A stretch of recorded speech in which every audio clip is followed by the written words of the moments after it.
اليوم السابع مباشر، الخبر من قلب الحدث.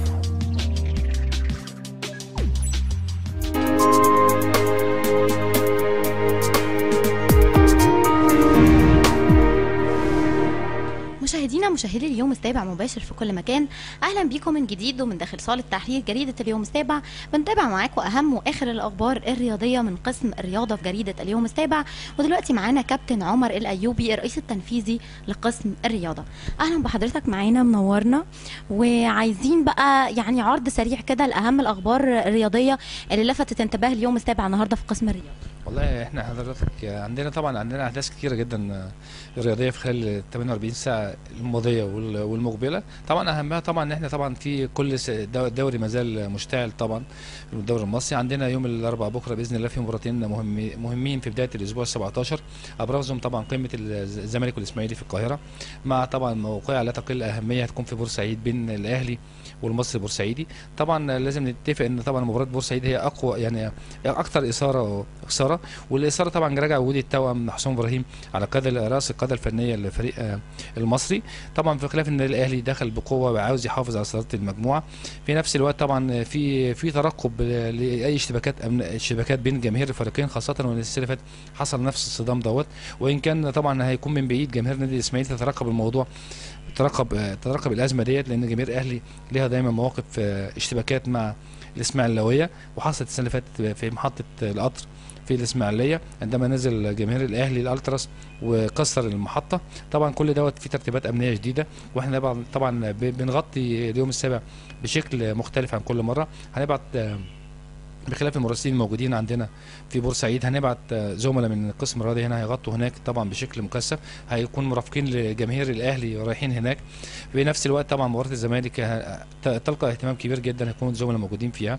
طبعا مباراه قمه القوه، احنا عندنا دخلنا في الكواليس، عرفنا من بعض كواليس نادي الزمالك هيكون بشكل مختلف المره دي، في ترقب بين جماهير الزمالك للمباراه، خاصه بعد الموقف الاخير وخساره من انبي والكابتن حسن شحاته وتهديده بالاستقاله والتراجع فيها. اعتقد فوز الزمالك هيكون مهم لمواصله المشوار. في نفس الوقت الاستمرار الجهاز الفني، اي نتيجه غير الفوز هتاثر بشكل كبير جدا على مسيره الجهاز الفني وكابتن حسن شحاته واستمراره في نادي الزمالك. في نفس الوقت الاسماعيلي بيعتبر المباراه دي نقطه فارقه ليه للاستمرار في المنافسه على البطوله. فوزه اعتقد هيقربه ويخليه موجود بقوه في المربع الذهبي. طبعا بخلاف الماتشين دول ممكن نتكلم برضو ان النادي الاسماعيلي ضم لعيب مهم، وهو نادي الترهوني نجم منتخب ليبيا ولاعب النصر الليبي. اعتقد دي يعني دي صفقه كويسه بتلقي بظلالها طبعا على صفوف الدراويش قبل مباراه الزمالك بكره. في طبعا لجنه الحكام ادت اثاره اكتر لاختياراتها لمباراه بكره ديت، ان كابتن فهيم عمر الحكم الدولي الاول في مصر هو هيدير مباراه الاهلي مع المصري. في نفس الوقت الكابتن محمد فاروق مباراه الزمالك. في من ضمن برضو الحاجات اللي لازم نقف عندها هي عوده الكابتن ياسر محمود الحكم الدولي لإدارة المباراة بعد سنة كاملة من الاستبعاد منذ أزمة مباراة الزمالك والمقصة. أول مرة هيعود بكرة في مباراة تليفونات بني سويف مع إنبي. دي من ضمن أهم الأحداث. وإن كنا برضو ما نقدرش نتجاهل طبعا الحدث الأهم، وهو طبعا بطولة الأمم الأفريقية اللي مقامة في غينيا الاستوائية والجابون. وطبعا كان أهم الأحداث طبعا صعود فريق المنتخب السوداني، وطبعا ده منتخب شقيق كلنا قدام المصريين بيتابعوه بقوة. منتخب السودان الحمد لله حقق فوز مهم جدا امبارح، بيتغلب على بوركينا فاسو 2-1 مباراة امبارح، صعد دور النهائي. في طبعا تابعنا بشكل مكثف الافراح في السودان، وطبعا مكافآت، خدوا مكافآت كبيره جدا. اعتقد في بكره هيكون في استمرار المباريات، من اهمها طبعا مباراتين مهمين، غانا مع غينيا ومالي مع بتسوانا. اعتقد منتخب غينيا هو الاقرب، لان هو يحتاج نقطه بس. دي اهم الاخبار. هل في اي اخبار عالميه او اي موضوعات اخرى مطروحه على الساحه الرياضيه؟ في طبعا في اخبار تانية كتير، بس احنا دي الشكل المكثف وده باختصار.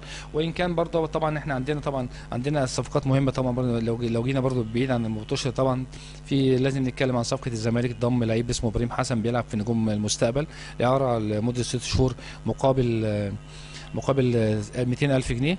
واعتقد في اليوم السابع برضه الناس برضه ممكن نقول للتي في برضه خبر مهم هيكون انفراد لينا بكره، ان في ازمه هتحصل بين تليفون بني سويف والمقصه، خاصه بعد ما احنا فجرنا ان في حسين حمدي لاعب الزمالك اللي هو رجع للمقصه وتم اعارته لتليفون بني سويف، ده تم اعارته بمقابل 1000 جنيه فقط، وده رقم يثير علامات الاستفهام والتساؤلات. واعتقد اليوم السابع هتفتحها بشكل مكثف خلال الساعات المقبله يعني.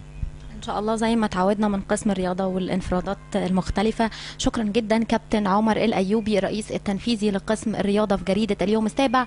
ودي كانت مشاهدينا يعني عرض سريع لاهم الاخبار الرياضيه النهارده من قسم الرياضه. استنونا دايما وقسم جديد من داخل صاله التحرير.